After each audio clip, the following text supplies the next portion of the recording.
Glycogen storage disease type 1 results when there are issues with the last enzyme used in the gluconeogenesis pathway.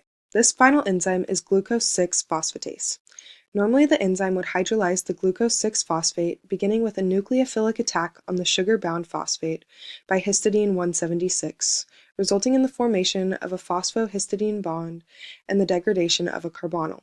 A negatively charged oxygen then transfers its electrons, reforming a carbonyl and breaking its bond with glucose.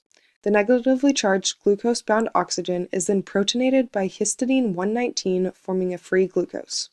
The phospho-intermediate produced by the reaction between histidine 176 and the phosphate group is then broken by a hydrophilic attack.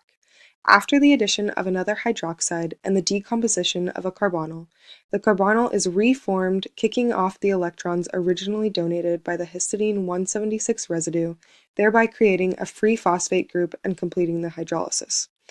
This catalysis should complete the final step in gluconeogenesis and therefore play a key role in the homeostatic regulation of blood glucose levels.